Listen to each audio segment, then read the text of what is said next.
Reaction Revolusi Hijau.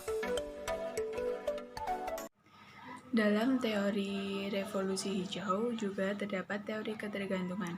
Teori ketergantungan merupakan bentuk antitesis dari teori modernisasi.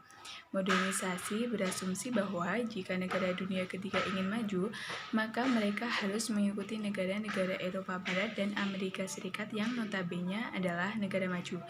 Masalah yang dihadapi oleh negara dunia ketiga sebenarnya lebih banyak disebabkan oleh pengaruh dari luar. Kemiskinan yang terjadi di negara dunia ketiga lebih disebabkan oleh negara maju. Negara maju lebih mengambil keuntungan dari negara dunia ketiga yang sifatnya eksploitatif. Revolusi modernisasi pertanian memunculkan kemiskinan modernisasi dalam berbagai bidang menawarkan kemajuan ekonomi bagi negara dunia ketiga, termasuk Indonesia.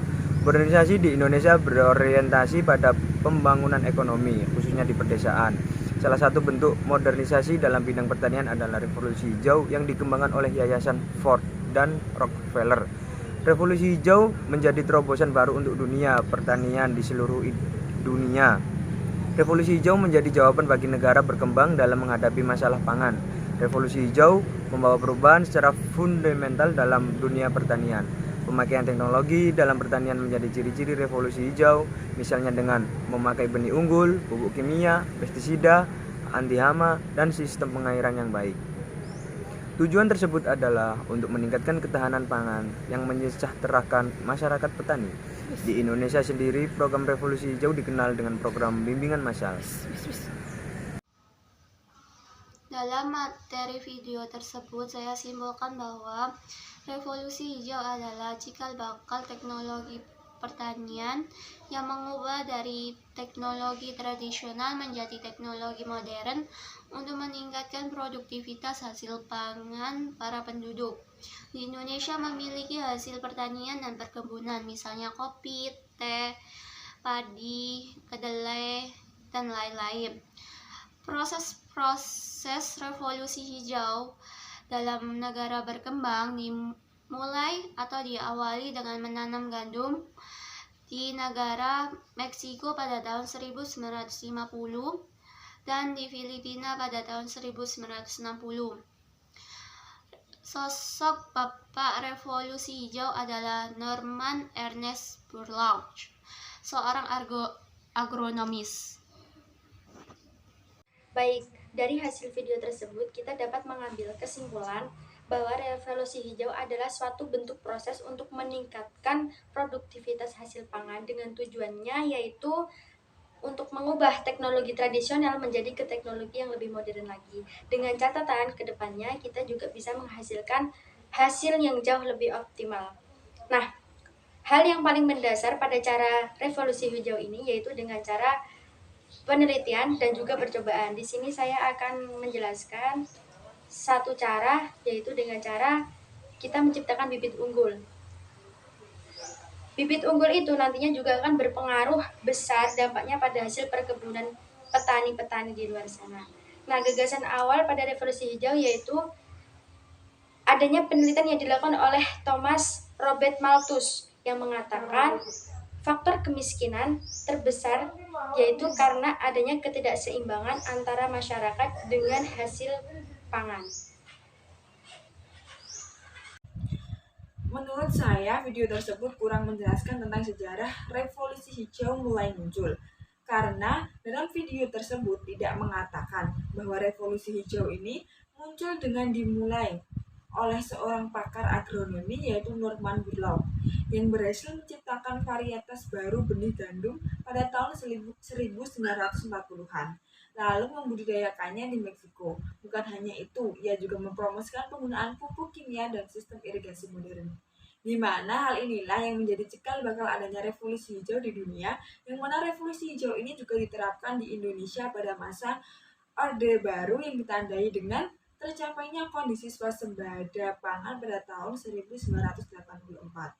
Revolusi hijau ini terjadi karena semua infrastruktur pertanian dan kebutuhan satwa di Indonesia dapat dikondisikan oleh pemerintah, di mana masyarakat Indonesia pada saat itu dikenalkan dengan istilah teknologi panca usaha tani, yaitu 5 unsur teknologi yang harus dipenuhi untuk mencapai kemajuan bidang pertanian. Revolusi hijau ini sebagai suatu kemajuan di bidang teknologi pertanian yang memiliki tujuan mengubah pemakaian teknologi tradisional ke teknologi modern karena kebutuhan semakin tinggi serta mengikuti perkembangan zaman untuk mendapatkan hasil yang optimal. Dan saya setuju dengan Robert Malthus yang lewat tulisannya dia berkata bahwa kemiskinan dan kemelaratan timbul dari pertumbuhan penduduk yang tidak seimbang dengan produksi pangan. Masyarakat tumbuh lebih cepat dari peningkatan produksi pertanian.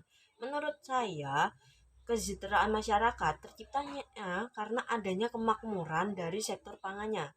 Dan awal dari revolusi hijau sendiri ada pada negara-negara berkembang, yaitu di Meksiko pada tahun 1950 dan Filipina pada tahun 1960. Di Indonesia sendiri revolusi hijau baru diupayakan di zaman Orde Baru. Karena revolusi hijau tersebut membuahkan hasil swasembada beras untuk 5 tahun, yaitu pada tahun 1984 hingga 1989. Namun sayangnya memiliki dampak negatif, yaitu ketergantungan para petani terhadap pestisida dan pupuk kimia yang tidak ramah lingkungan, dan kemunculan kapitalisme di sektor pertanian dan teknologi modern belum merata membuat kita menyadari keberhasilan di bidang pertanian tidak cukup. Kita perlu membangun kembali agar mendapatkan hasil yang lebih baik untuk kedepannya. Assalamualaikum warahmatullahi wabarakatuh. Perkenalkan, nama saya Siva Amelia, NIM saya 22032111000039. Dalam isi video tersebut berisikan sejumlah ringkasan tentang revolusi hijau demi memajukan sektor pertanian. Dapat kita ingat kembali bahwa revolusi hijau merupakan upaya dan cikal bakal kemajuan teknologi pertanian dalam meningkatkan produktivitas hasil pangan, seperti yang telah dijelaskan dalam video tersebut. Estimasi pemerintah dalam mendorong keunggulan pertanian di Indonesia yakni menerapkan revolusi hijau sehingga dari itu memberikan sejumlah benefit yang besar dalam sektor pertanian. Namun, revolusi hijau ini memiliki dampak yang positif dan dampak yang negatif. Sekian dari saya, kurang lebihnya mohon maaf. Terima kasih. Wassalamualaikum warahmatullahi wabarakatuh. Assalamualaikum warahmatullahi wabarakatuh.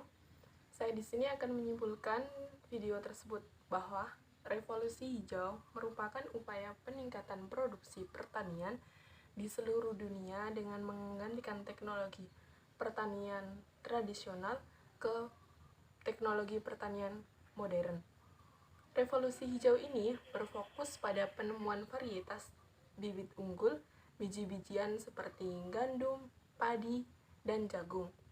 Nah, upaya tersebut turut didorong dengan menggunakan pupuk kimia, agrokimia, pasokan air yang terkontrol, yang umumnya melibatkan irigasi, dan metode tanaman yang lebih baru, yang lebih modern, penemuan varietas bibit unggul, dan keterlibatan penggunaan.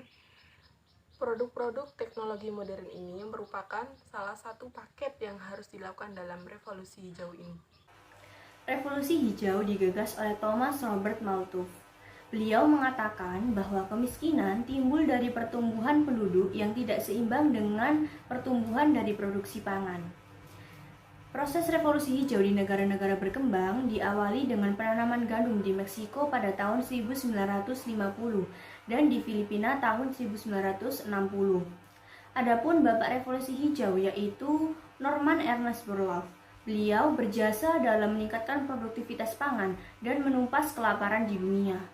Di Indonesia, revolusi hijau terjadi ketika masa Orde Baru Kabinet Ampera yang berhasil membuat Indonesia mencapai swasembada beras pada tahun 1984 sampai 1989.